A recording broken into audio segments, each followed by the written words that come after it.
programa Conversando Direito está discutindo a reforma política com o Dr. Sabino Fleury e com o Dr. Wederson Siqueira.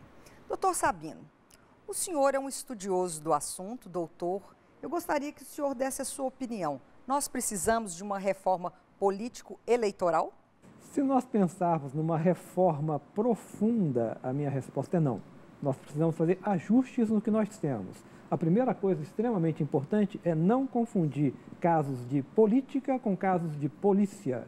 Corrupção, compra de votos, isso não é caso a ser resolvido por reforma política. Isso é caso para ser resolvido com cumprimento de leis penais que existem e que não são efetivamente cumpridas. O nosso sistema é muito recente, o doutor Anderson falou que é muito recente, e é mesmo. As instituições precisam de tempo, precisam de teste para serem maturadas. Vamos pensar numa questão importantíssima, o cristianismo. Quanto tempo demorou o cristianismo para se afirmar como religião dentro do Estado romano? 300 anos. Né? Eu estou falando dentro de uma TV de natureza confessional. Né? 300 anos. Nós estamos querendo que as coisas funcionem nesse país em 20, 30 anos. O nosso sistema político, eleitoral, funciona. Tem problemas, mas funciona.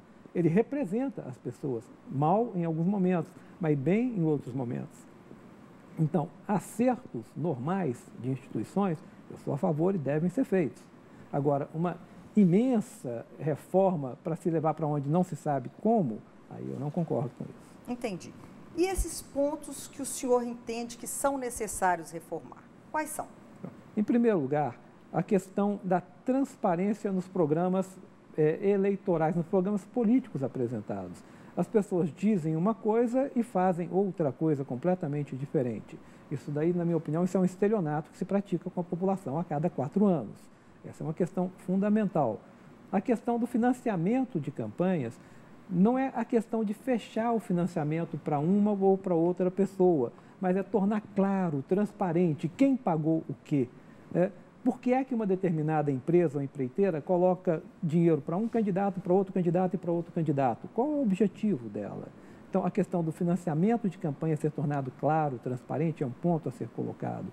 A questão da coincidência dos mandatos eleitorais, eu acho que essa pode e deve ser discutida. Nós temos eleições a cada 2 anos neste país. Existem eleições a cada 2 anos, nos Estados Unidos também. Mas no Brasil, isso significa uma paralisia no processo administrativo a cada 2 anos. Esses são pontos importantes que eu acho que podem e devem ser discutidos. Entendi. Doutor Wederson, se falou há algum tempo atrás sobre plebiscito para que nós possamos alcançar essa reforma política. Qual a opinião do senhor sobre esse assunto? Contra. E por quê? Se for perguntar para a população se ela é a favor do voto distrital, o voto proporcional, o voto distrital misto, apenas o voto majoritário, é uma discussão extremamente complexa para poder simplesmente passar para a população. As pessoas confundem, às vezes, acham que o plebiscito seria um grande instrumento para poder, de democratização. E muitas vezes não é. Se a gente for colocar para a população definir para qual que deve ser o salário mínimo, se R$1.000 ou 5.000, eu aposto que a população vai votar que seriam R$5.000 o salário mínimo. Só que isso traz uma consequência grande para o Estado. Né? Então, eu acho que a discussão ela deve ser feita, eu acho que deve ter uma participação da população mesmo, mas talvez trazer isso para um plebiscito ou referendo para a população definir, eu acho isso extremamente complicado. Há vários países que, na história, que adotaram vários regimes, né, com vários plebiscitos e referendos, e, na verdade, eram regimes extremamente totalitários, né? Ou seja, utiliza simplesmente o plebiscito e o referendo como uma forma de legitimação do poder. Entendi. Doutor Sabino, o senhor bem disse que há uma resistência daqueles parlamentares eleitos por uma situação já pré-estabelecida, né, da sua segurança como parlamentar, uma certa resistência à reforma. Como que o senhor vê a atual conjuntura política em que as pessoas estão indo às ruas, pedindo essa reforma, o próprio governo manifestando o seu interesse pela reforma e também a oposição. Será possível que essa reforma não vai sair? Uma coisa vai sair. Os nossos parlamentares, aliás, os parlamentares do mundo inteiro, são sábios, especialmente quando eles percebem que os seus mandatos podem correr algum tipo de perigo. Isso eles sabem fazer muito bem, todos sabem. Então, na realidade, há determinados pontos que são relevantes e que, mais cedo ou mais tarde, eles vão ser colocados na agenda e vão ser modificados. A participação do povo, a pressão do povo, desde que ela não se confunda, e aí é um perigo, como uma situação de ser contra ou a favor de determinado governante, isso, nós corremos esse risco aqui agora, porque aí você vai paralisar todo o processo, mas a pressão do povo, a pressão da mídia e os fatos, eles vão fazer com que alguma coisa mude. Mas aí eu vou voltar a insistir. Então, acertos no sistema não são uma verdadeira, uma ampla reforma política, porque, como foi muito bem dito, essa pressupõe um estudo muito mais complexo.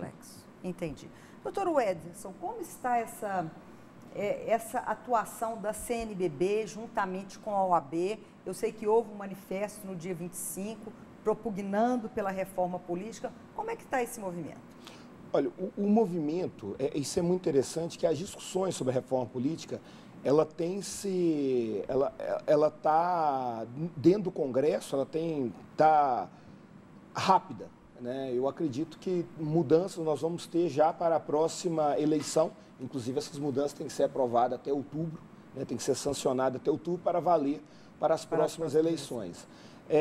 A atuação dessas entidades, a OAB, a CNBB, ela tem sido vital para essa agenda ocorrer, né? Então, assim, e não só nisso daí, historicamente, se a gente for pensar o artigo 41A, que é a compra de voto, que foi inserido na legislação, foi a própria OAB, e principalmente a CNBB, com a participação incrível, né, daquele movimento, conseguiu. A lei do ficha limpa também foi uma pressão muito grande dessas entidades, da OAB e da CNBB, e dentro do Congresso, essas discussões têm sido sempre chamadas, essas instituições, para participar desse debate, para analisar essas pautas, né? Porque, na verdade, todos os partidos eles têm uma proposta diferente, né? E aí tenta-se chegar nesse consenso exatamente com o debate mais qualificado. Entendi. Doutor Sabino, como nós dissemos anteriormente, as pessoas estão às ruas, enfim, reivindicando os seus direitos. Nós temos hoje as redes sociais, que são mecanismos importantes e rápidos de comunicação. E me interessa especificamente um ponto da reforma política, que seria a otimização desses mecanismos de participação direta popular nas decisões do governo. Eu queria que o senhor falasse um pouco sobre isso. Em primeiro lugar, nós estamos numa democracia representativa, mas ela tem também elementos de participação direta previstos na Constituição da República, que devem atuar de forma subsidiária. É óbvio, isso é muito interessante. A existência da internet, dos novos meios de comunicação, é um fator que não pode ser deixado de lado nessa questão. A mobilização, a capacidade de verbalização de posições, só imaginar que na década de 50, todo o movimento político no Brasil acontecia na capital federal, no Rio de Janeiro, e o resto ficava completamente alijado das discussões. Hoje, qualquer pessoa em qualquer cidade do Brasil pode participar via redes sociais, via manifestos, deste tipo de manifestação. Já existem, em alguns países do mundo, mecanismos que fazem com que o governo se mexa a partir de mobilização pela internet. Nos Estados Unidos, por exemplo, tem uma coisa muito interessante, que é We the People.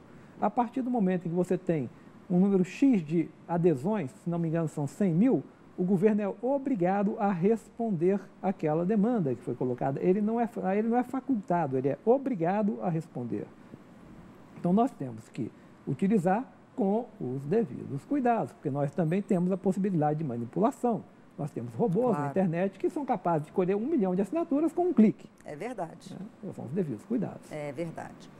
Doutor Wederson, o doutor Sabino falou muito bem que nós não podemos confundir caso de política com caso de polícia. Mas a população está nas ruas reivindicando o fim, ou pelo menos que se diminua a corrupção no Brasil. Como que o senhor vê essa vocalização social contra a corrupção E o sistema judiciário e o sistema policial, como que o senhor enxerga isso? Hoje nós temos, hoje no Brasil a gente vive uma dicotomia. Hoje nós temos um Estado extremamente custoso, né, caro, e exatamente esse Estado caro que acaba criando essas possibilidades de gerar essa corrupção. Eu acho que a população, ela cansou disso daí, e talvez exatamente por causa dos meios de comunicação, da forma como a notícia ela é veiculada, as pessoas acabam tendo a sensação de uma maior corrupção do que se tinha, por exemplo, há 20 anos atrás. Não que a corrupção não existia 20 anos atrás, Entendi. mas que hoje ela é muito mais disseminada. E a gente vê que a insatisfação da população é muito por isso, né? E, por outro lado, nós temos um Estado que só amplia privilégios. Hoje nós temos, por exemplo, um judiciário que cada vez ganha mais subsídios, aumentos completamente desproporcionais, auxílios moradias, auxílios livros. Isso deixa o Estado caro, né? Ou seja, então você tem essa questão da insatisfação, porque a população ela paga por um serviço, ou seja, esse Estado caro, ela paga por isso, e ela não tem o retorno que deveria ter. Ela não tem um judiciário efetivo, né? Ela não tem, por exemplo, um Congresso que seja efetivo exatamente na elaboração de leis, em estudos e tal, com a demanda esperada pela sociedade. Nós temos um executivo que não consegue cumprir as obrigações constitucionais. Então, ou seja, e por outro lado, você tem as notícias de bilhões e bilhões que são desviados, né, de empresas públicas, da própria administração pública direta, e isso acaba gerando essa insatisfação na população e aquela vontade mesmo de chega de tudo isso. Entendi. Bom, o programa está chegando ao fim e torçamos para que essa reforma política, né, tão almejada por todos nós, no âmbito eleitoral, como bem explicou o doutor Sabino, que ela chegue ao seu fim e para satisfação, pelo menos a evolução do nosso sistema, não é isso, doutor Sabino? Eu espero que a gente consiga aprimorar nossas regras eleitorais e que, a partir daí, nós realmente entremos numa discussão sobre o papel da União, dos estados, dos municípios, a relação entre os poderes e uma questão de avanço na qualidade da democracia brasileira. É isso mesmo. Eu agradeço aos senhores a participação, foi sempre muito valiosa. Muito obrigada. Muito obrigado. Um grande abraço a todos, até o próximo programa Conversando Direito.